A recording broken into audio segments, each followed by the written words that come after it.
आणि मग इथं वासनिकाची किंमत मला कळली. मग वैद्य दत्तोबासाची किंमत कळली. पालखीमध्ये त्याला बसून फिरवलं. का फिरवलं ती किंमत मला भाऊसाहेब तोंडवकरांची किंमत कळली आणि डॉक्टर विभी कोलते यांची किंमत कळली. मला नसतं बोलता आलं त्या भाषेमध्ये. राऊत सर ज्या भाषेमध्ये बोलले ना, ते या वासनिकांना काय कमतरता आहे ही दृष्टी सुद्धा महंतांची असणं महत्वाचं आहे. म्हणून महंत म्हणजे मोठा हा दृष्टिकोन डोळ्यासमोर ठेवून रामदासांनी पुढे एक पाऊल टाकले की स्त्रियांना महंत केलं. महंते महंत करावे असं त्यांनी म्हटलं. 13 स्त्रिया त्यांच्यामध्ये बी आहे. 13 स्त्रिया प्रमुख महंत करायचे आदलं बरं. 13 स्त्रियांना महंत केलेलं आहे. आणि म्हणून एक वाक्य मला आवडलं. एका संन्यासी माझे मित्र आहे, ते म्हणाले संत पोचलेला असतो, महंत रस्त्यानं असतात. कारण हा वैराग्य असतो, कुठला अलिंबन नसतं.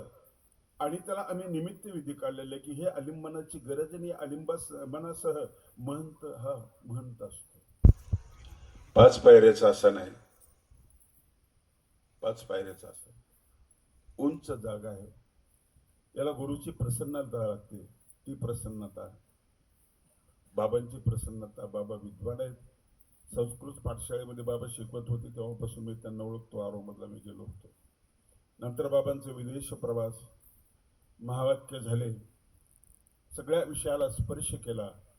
आता निवृत्त होत असताना मला उद्धवगीतेची ओवी आठवते. आता जळो जी आले, आता जळो हे जिवाळे, येतुले जन्म वायाची गेले. आयुष्याचे कडीलेख उरले ते तरी ईश्वरा देव. आता जळो जी आले, आता जळो जी आले, हे महत्वाचं. आणि नंतर इतिहास निर्माण होतो. आता गोपीराज ग्रंथ संग्रहालयाचा विषय निघाला की त्या परंपरेचा इतिहास आपल्या डोळ्यासमोर येईल. कोणी कसा सांभाळला, कोणी कसा वाढवला, काय केलं हे आपल्या डोळ्यासमोर येईल. हे डोळ्यासमोर येणं महत्वाचं आहे. मी भीमाचं गाणं 2-4 वेळेस म्हटलं. मला आवडलंय खूप.